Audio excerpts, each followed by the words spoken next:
Hi everybody, Cher here with you. Welcome to my channel. So today I just wanted to give you a little status on my gnome fairy garden that I actually planted at the beginning of the summer. It's still looking really good. The plants are hanging in there very well. There was one that was over in this corner. It was a little lobelia that I ended up just taking out because it was getting kind of gangly looking. The little tree is doing okay. It did get scorched here a little bit by the sun, but it seems to be bouncing back. So what I wanted to show you is how you can take a fairy garden from one season and basically revamp it and have it work for another season, which is exactly what I'm going to do. So I'm actually going to be revamping this one and making it more of a Halloween theme. So stick around and I'll show you what I come up with. So here is my newly revamped Halloween fairy garden or miniature garden or whatever you want to call it. Pretty happy with the way it turned out. I think this is going to be really super cute for our little trick-or-treaters when they come to the door here. This is going to greet them. I think they're going to really like this. At least I hope they will anyway.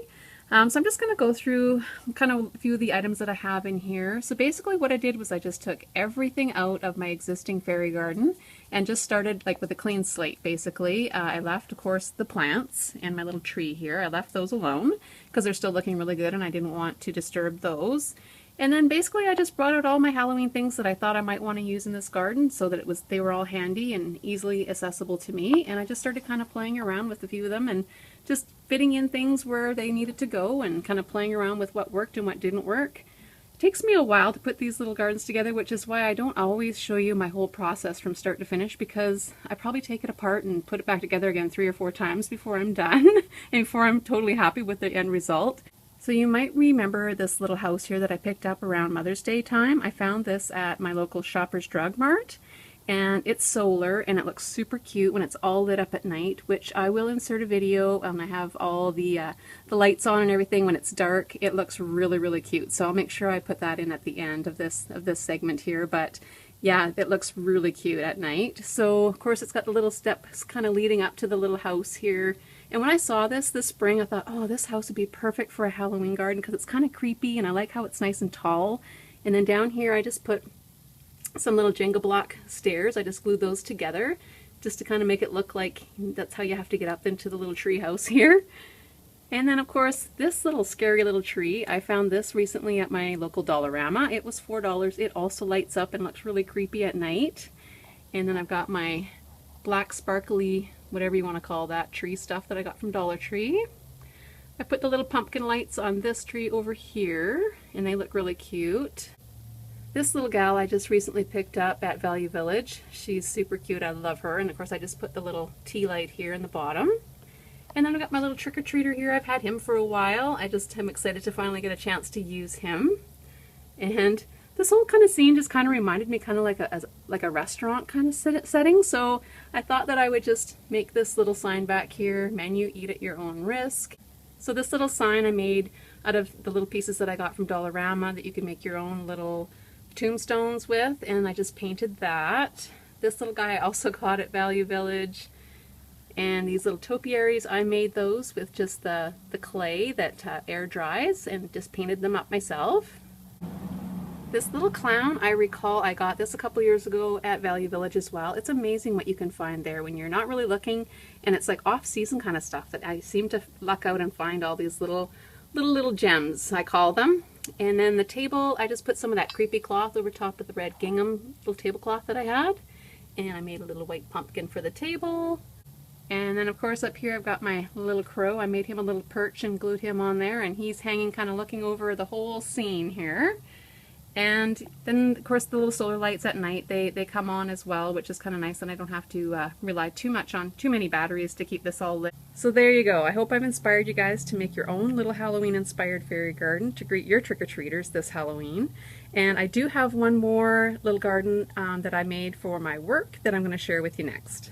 So this is the little Halloween inspired garden that I came up with for my office. Many of you know that I work at a dental office, so this is going to sit at our reception desk and greet our patients when they come in between now and Halloween. We are actually working on Halloween, so I think this will be a lot of fun, and we have to dress up on Halloween as well. So that should be kind of interesting. So You might recall I got a lot of these items here recently from a Dollarama haul that I did not too long ago. I got the little cauldron that this is all inside of. That was only $1.50, I believe it was.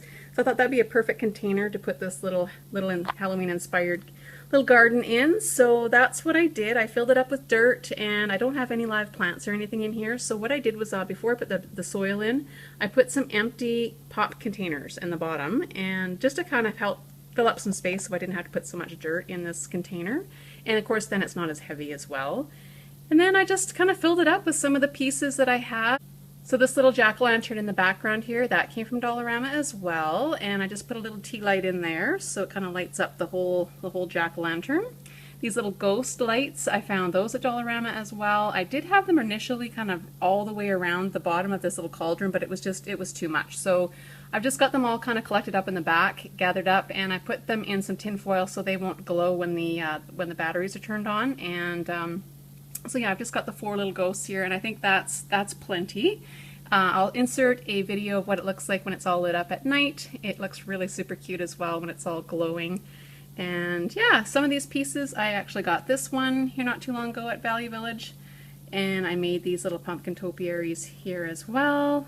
And this little piece back here, the little puppy dogs, this came from one of my subscribers. This is from Dawn. Dawn Thompson sent that to me not too long ago, and I think it's so stinking cute in this little arrangement. I love it.